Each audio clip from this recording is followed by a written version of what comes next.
The old mule didn't want to come underground this morning. Wonder what's wrong with her. Wait a minute. What's that noise up ahead?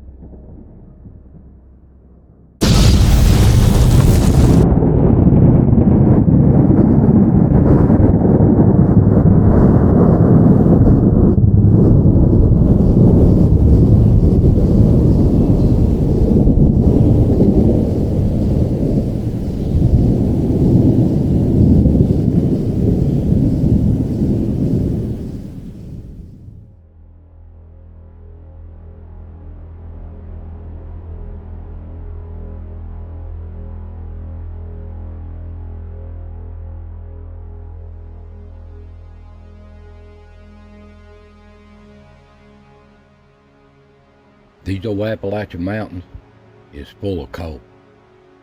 Coal mines are everywhere at one time, all the way from Pennsylvania, all the way down into Alabama. And there's a lot of sad and tragic stories took place in these mountains of a lot of miners that didn't come home. Well, this story here is about the Fraterville mine disaster in Tennessee. It's Tennessee's worst mining disaster in all of its history of mining. And I'm going to share the little story with you from a miner's view. Yes, I was an old miner. Spent over 30 years in these old mines underground. And I'm going to share with you this little story, tragic story of the miners, and explain things along the way. Now, the site of the old Fraterville mines is just inside Anderson County, just north of Knoxville, half hour away, and it's just west of North Dam, not a dozen miles away.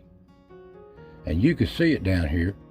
It's just below, it's between the city of Lake City and Briceville. Well, Lake City is called Rocky Top now, but here it is, right here, circled in the yellow circle, and the X.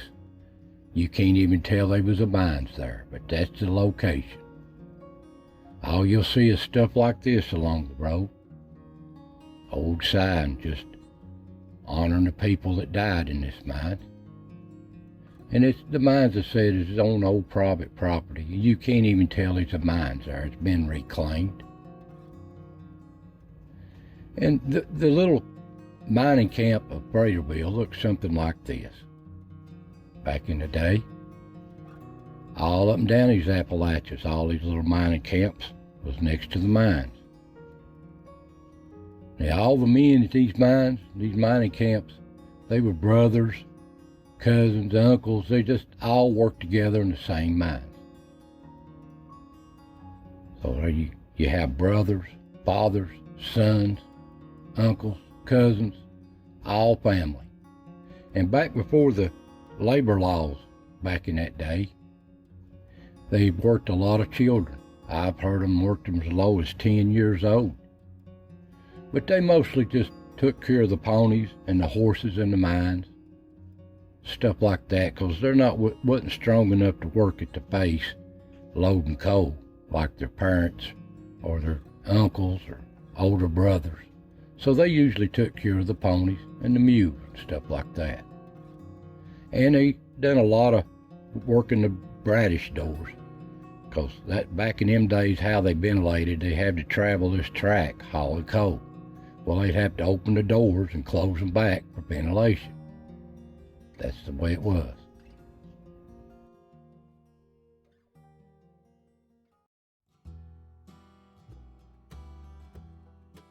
And the mines itself, this is supposed to be a picture of it. It was a drift mine. It was owned by Coal Creek Mining Company out of Knoxville. It started in 1870, I think. And here's the coal seam they worked. About 6 foot high, 5 to 6 foot average. And they called it the Murray Jane seam, what I've been told. And it looked something like this as you went inside on the track, going towards your face. Back in these entries splitting off from each other. And this mine had been here already 32 years if it started in 1870. Well, they may be back in there 2 miles, maybe 3. The mine's maps look something like this, off in sections, way off. Took them some time to get back and forth down there. And they hauled with coal before modern electricity come into the mines around the 1900. They hauled it out with mules, horses, whatever the scene would allow. That's how they hauled the coal out of the face, outside.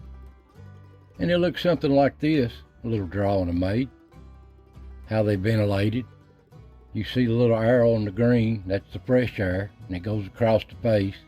It turns into the return air, the bad air, goes back outside. And you see the bradishes here that separates the good and the bad, and the door up here on the track to keep the air from short circuit. And this is what they done at the face back in them days. They'd back a car up there and they'd hand load it. Back-breaking work, day after day. And they tried to keep the track right up next to the faces. You see here, they hand load that block coal. Old guy up here scaling it down. They had to make it safe for themselves. And they kept a lot of old guys here that had accidents or stuff over time, got hurt. They would just do stuff like opening doors, the bradish doors, air doors throughout the mines, and clean up around the ribs. And they had to have a track crew. Track crew was really essential. Without the track, they couldn't haul them cars in and out to haul their coal out. So that kept them busy keeping the track up. Hard job. And here's what a roof fall looks like. Roof fall or a rock fall, however you want to pronounce it. This is about what it looks like. The old slate top just gives out in places and falls down. And here's what it looks like in a drawing. Give you people an idea that don't know nothing about these coal mines. That's about what it looks like. That's what it is. And if you happen to be at the wrong place at the wrong time, well, it's over with. But they didn't have roof bolt back in them days like modern mining. They used timbers. And timbers a lot of times would warn you. You see how they're broke here. That lets you know that the top's setting down. Well, they tried to use these timbers. And on the returns and stuff that they're not hauling on the track, they would set cribs for their escape ways and keep the airways and ventilation ways open. They set a lot of cribs. And here's what they ventilated with back in them old days. They didn't have electricity and all that mechanical equipment. This was just to the turn of the industrial age. So they used an iron furnace, or a fire furnace, And what the fire furnace was just like a stove. You got your fire on top and it would draw a draft in the bottom and pull air into it so it can burn. Well, nowadays, they use these modern high-velocity fans, 400 horsepower. They can move some air and ventilate these mines, I'm telling you. That's the way they do it nowadays. Well, here's the kind of lights they wore on their head. You see the old 1870 oil lamp there? That's what they used way back. Just oil in there and a wick and just more or less a torch on your head. Then they come out with the carbide lights here. You see the different styles of them. Then they went to the battery lights. We call them the wheat lights. This is what they look like. You're an old coal miner, you've seen these. It's what you used. And just before I got out of the mines, we started going to LEDs. No battery, no old cord aggravating you to death on your side. Simple little lights.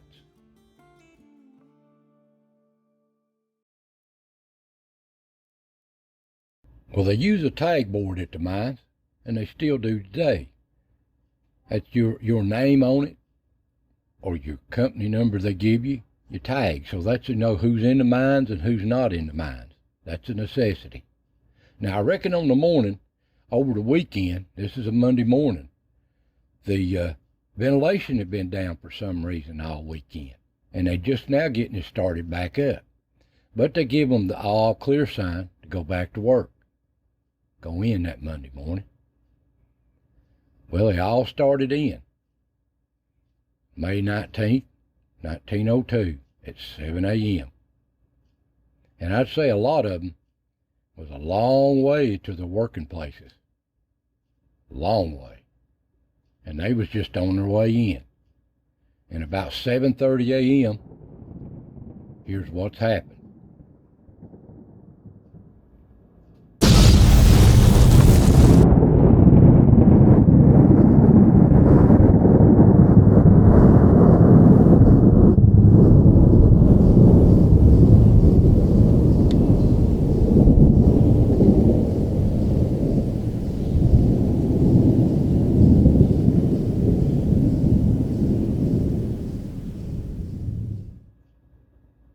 Well, they figured 190 died instantly, or almost instantly. I reckon the concussion killed them, the fire, the blast, combination of different things. It was so violent, they said. So violent.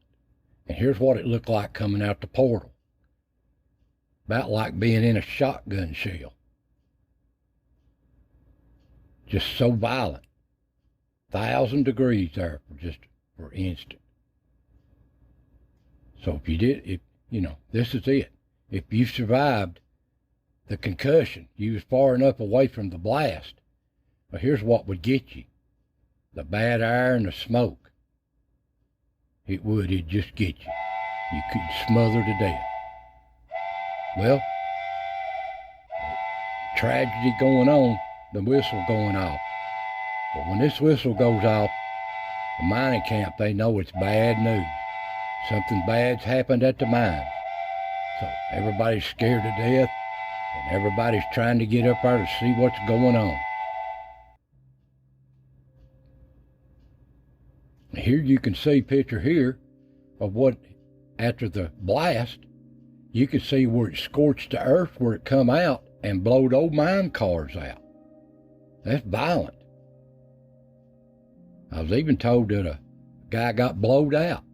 Well, as soon as the flames died down and went out, blowed herself out, they went in to try to rescue people. Well, they didn't get but a few hundred feet, and it was just so much smoke and still little fires going on and rock hanging down. And this is just an example of what it might look like. You could see the green there where the air comes in and goes back out in the ventilation furnace, the fan, they call it.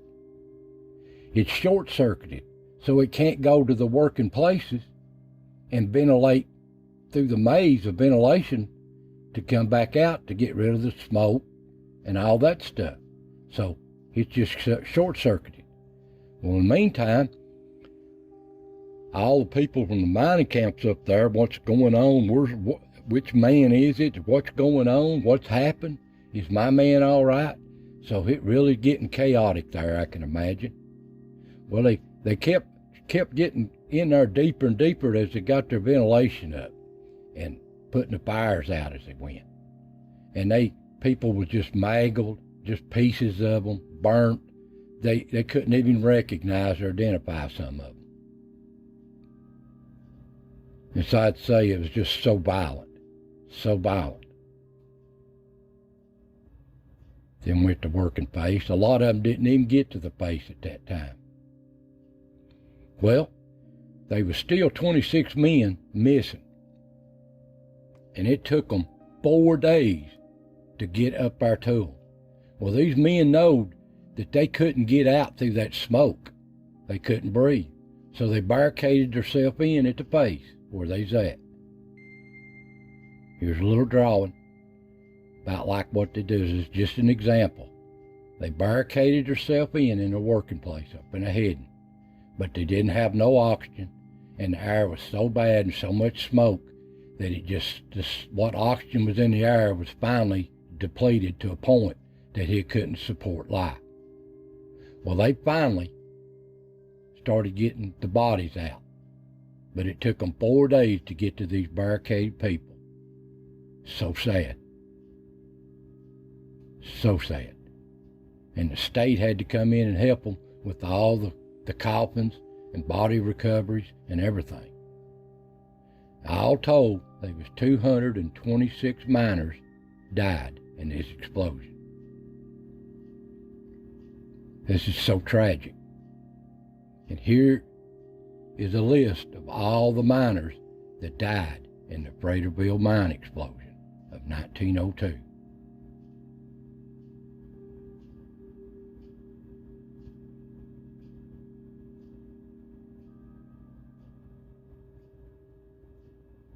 Now these men, these 26 men they found up here, they barricaded themselves off because they know they couldn't get out, all this smoke and everything. So sad.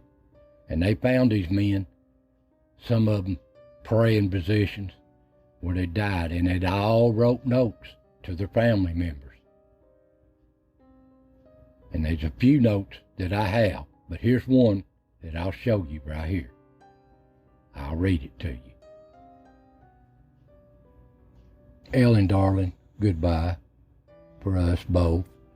Albert said the Lord has saved him. We are all praying for air to support us, but it's getting so bad without any air. Ellen, I want you to live right and come to heaven. Raise the children the best you can. Oh, how I wished I could be with you. Goodbye. Bury me and Albert in the same grave by little Eddie. Goodbye, Ellen. Goodbye, Lily. Goodbye, Jimmy. Goodbye, Horace. It's 25 minutes after 2. There are a few of us alive yet. Jake and Albert. Oh, God, for one more breath. Ellen, remember me as long as you live. Goodbye, darling.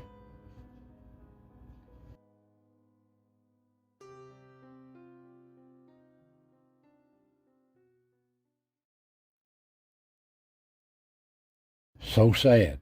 All the male members of the family are gone, wiped out. Well, many of you are asking yourself right now, what caused this major explosion, disaster? Well, we'll look at it here. It had to be, we know that the ventilation was down over the weekend. Well, that's around 48 hours, give or take, when they stopped it. We don't know why. This old fire furnace, that they was repairing it, or they let the fires go out, or neglect. We do not know the exact details of that. Well, in that 48-hour period over the weekend, the air became stagnated in the mines. No ventilation, no air moving. No ventilation moving the bad air out and the good air in. Well, that allowed the methane gas to accumulate in large pockets maybe. Now this methane gas, it's odorless, colorless, and tasteless. So you don't know it's there without a detector. Well, anyway, this gas is built up to an explosion point of about 12 to 14% of the atmosphere in the mines, especially in certain areas. And when they fired this furnace back up, the ventilation slowly started moving again. Well, we don't know exactly when they started it back up, a few hours or what before they entered the mines. But you know this fire furnace is nothing compared to today's ventilation. The CFM on this furnace had to be real slow. And what's CFM? That's cubic feet per minute of air movement. So it had to be real slow. And if they would have probably give it a whole day to slowly ventilate the mines, they might have been all right. They would have diluted the gas to a point that wasn't explosive. But we don't know how long a time they give. And back in the old days, even nowadays, they used to do a thing called firebossing, where a foreman or a person would go in and check the places and burn out pockets of gas and ventilation and stuff. They used to call them, they give them the name fireballs. So there you go. So evidently the ventilation was not strong enough to pull it out. They went in too early or something, give or take one reason or another, but it's a combination of things caused this explosion. And I firmly believe, as old as this mines was, from 7 o'clock to 7:30 when the explosion happened, they never had enough time to really get to the working places. And what caused this explosion? They said they didn't know what ignited it. Well, you can see the pictures here of the old guys. And here's the oil lamps they used. That's not hard to figure out. If somebody was in the wrong place at the wrong time where this gas was at, just wearing this torch on top of your head, that set it off instantly. And it's just a chain reaction with all this coal dust. So there you go.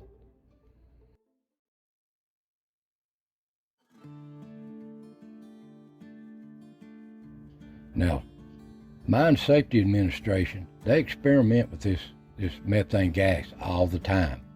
How it explodes, what's violent, how to control it. But methane, you don't know what methane is. It's an odorless, colorless, tasteless gas. Well, think of it this way. It's natural gas, but natural gas has got an odor put with it. They put an odor with it so you can detect it when you've got a leak or something. That in the mines where it comes from, methane, it don't have that. So you never know it's there whatsoever. Now here's some of the old flame safety lamps they used to check for methane. Old type. And here's what I used to use when I was in the mines. But I reckon they don't use them anymore. They use digital meters.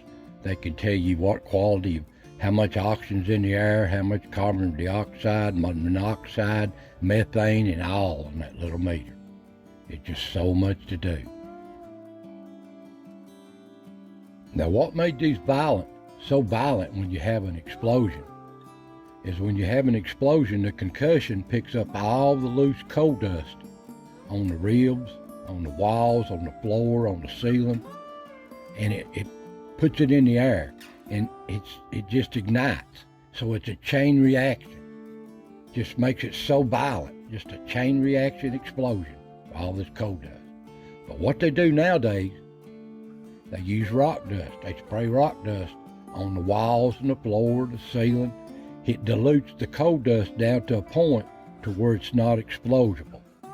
So if you have an ignition and explosion, yes, you're going to have problems there, but it don't chain reaction all through the mines from this coal dust. So that they settled that problem. Now here's a very important thing when you get into this smoke like this. You can't see your hand in front of your face or nothing else. But they didn't have this back in the day. This is a W65 that we carried on our side all the time. No, it didn't have no oxygen in it. It would filter out carbon dioxide, smoke. But it was useless if there's no oxygen in the air. But it would get you by in smoke to get you out.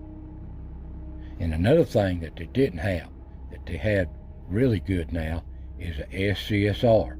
It's called a self-contained self-rescuer, and it carries enough oxygen for 1 hour.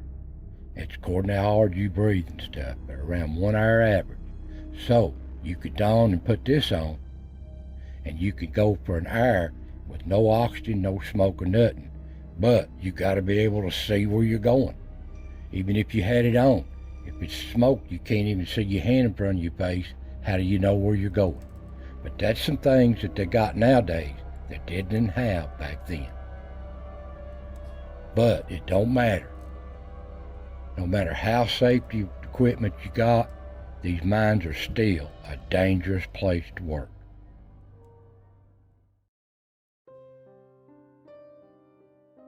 Well, it's said at the Fraterville mining camp, there's only 3 adult men left in the camp, and over 1,000 fatherless children. That's not counting all the widows. So sad. Now, all these men are buried in different places, but 87 of them are buried here at the Miners Circle at Leach Cemetery. It's just west, down next to Briceville, this cemetery.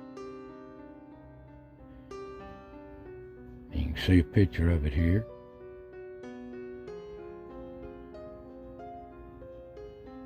Now these old Appalachians, these coal miners, I reckon from 1900 to 2006, over 11,000 miners have died from mine explosions in these coal mines. So much tragedy. That's not to counting all the other deaths from roof falls or floodings just anything. That's just explosions. So I know the good Lord has watched over me in my time in these mines. Yes, I've been in smoke, I've been around fires, I've been around roof falls, I've been around a little bit of even bad air, but I haven't been in no mine explosion. If I had have, I wouldn't be talking to you now.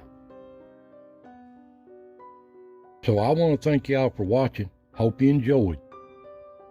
God bless, and I'll see you next time.